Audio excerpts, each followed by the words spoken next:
Masa menghadapi tikus busuk ini saja kalian tidak bisa? Apalagi menghadapi kejamnya dunia. Nanti setelah kalian lulus, di luar sana, dunia nyata lebih jauh menjijikkan daripada tikus-tikus ini. Mau jadi apa kalian setelah lulus? Sarjana kertas. Ngerasa pintar, hebat di atas kertas, tapi menghadapi dunia nyata malah gak bisa. Kalian ini mahasiswa, bukan mahasiswa.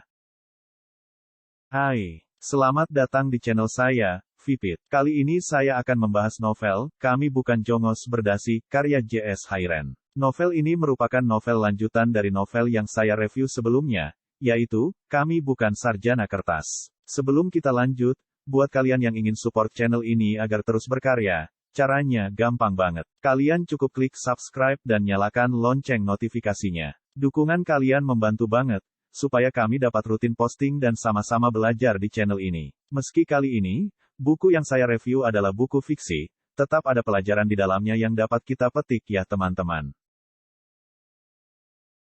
Dalam novel ini, menceritakan kehidupan sebuah circle persahabatan yang beranggotakan Sania, Gala, Juwisa, Randi, Arko, Ogi, dan juga Lira. Juwisa begitu tertarik melanjutkan S2 di luar negeri. Ia merupakan gadis hijaber yang dulunya mengambil S1 jurusan bisnis dan manajemen. Lalu, sekarang tertarik dengan jurusan psikologi konsumen. Sania, selain bekerja di Bank EEK, ia diam-diam juga menjadi penyanyi kafe. Ia bergabung dengan band yang ada di sana yang kebetulan butuh vokalis. Tapi, belum juga mengering senyuman Sania, ia kembali digemparkan dengan kenyataan bahwa vokalis lama telah kembali. Beruntunglah, setelah berdiskusi dengan para member band ditemukan titik temu. Mereka tidak keberatan jika memiliki dua vokalis sehingga Sania tidak perlu dipecat. Kegiatan itu bukan hanya sekadar pekerjaan baginya untuk menghasilkan uang, tapi sebuah mimpi yang pernah terkubur yang kembali ia digali. Sementara Randi atau Ranjau, ia malah datang terlambat saat sedang ingin meliput berita peletakan batu pertama pemindahan ibu kota ke Kalimantan.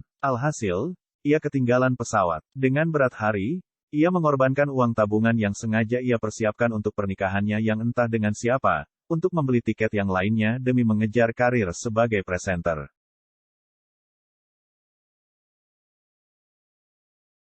Suatu hari saat Sania sedang lembur di kantornya, emosinya lepas kendali. Atasan yang selalu memintanya mengerjakan pekerjaan yang bukan tanggung jawab Sania, kembali berulah. Hal itu membuat Sania tak bisa menahan diri untuk tidak berkata kasar. Dan pada akhirnya malam itu Sania mengundurkan diri dalam emosi yang mebuncah.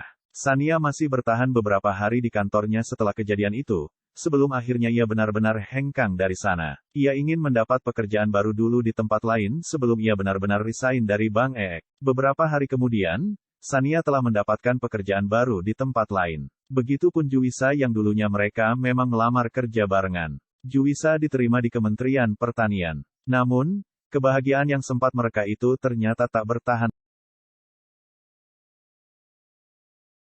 Suatu hari setelah Juwisa pulang kerja, ia kecelakaan. Kaki kanannya nyaris putus dan tangan kanannya bergemeletuk ke arah yang tidak seharusnya. Tidak ada solusi lain selain amputasi. Ini bukan DDO dari kampus seperti Ogi. Ini bukan tertangkap polisi karena seisap dua isap seperti Sania. Ini bukan beban mental tertekan karena dikekang orang tua terus sejak kecil seperti Gala. Ini bukan jebakan kelas menengah yang selalu ingin lebih seperti Randi. Ini bukan ijazah yang tak kunjung dapat seperti Arko. Bukan masalah perseteruan adik kakak serta bisnis yang bangkrut seperti Lira. Ini adalah kehilangan anggota badan, sebuah beban yang tak satu orang pun sanggup mendeskripsikannya. Apa kabar dengan Ogi? Yah, dia adalah mahasiswa yang di DO, bahkan sempat melakukan percobaan bunuh diri. Namun sekarang, dunianya seakan terbalik. Ia bekerja di Amerika, menjadi orang penting di sana. Bahkan sedang berencana membuat platform di negaranya sendiri. Dia menjadi salah satu orang penting di dunia informasi teknologi. Ogi yang dulunya tukang tambal ban,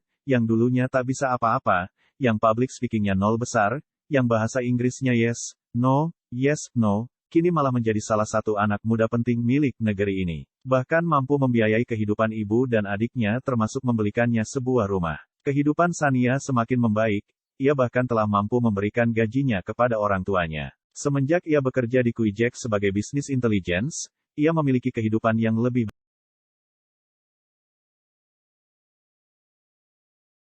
Andi beralih profesi sebagai model. Kini wajahnya telah terpampang di mana-mana, duitnya meledak-ledak sekarang. Adapun Arko, Setelah ke Eropa ia kembali ke kampungnya menemani amaknya, begitupun Lira yang justru meninggalkan negaranya untuk sebuah mimpi pula. Tak tertinggal pula Wisa, ia kembali mendapati semangat hidupnya. Ia kembali melanjutkan S2-nya meski bukan di luar negeri. Buku ini menjabarkan cerita fiksi namun realistis. Jika teman-teman suka cerita yang realistis, maka novel, Kami, Bukan, Jongos Berdasi, ini sangat saya rekomendasikan. Cerita tentang kehidupan nyata terpampang jelas di sana, kehidupan nyata yang dikemas dalam tulisan fiksi. Bagaimana kehidupan para mahasiswa setelah lulus, terpontang-panting mencari kerja, kemudian terpantul-pantul bagaikan bola basket dalam kehidupan. Hingga akhirnya takluk pada takdir. Yang menarik dari buku ini adalah, setiap akhir babnya selalu disajikan kotes yang menarik. Dan di dalam buku ini terdapat begitu banyak pesan moral yang dapat dipetik. Sangat recommended deh pokoknya.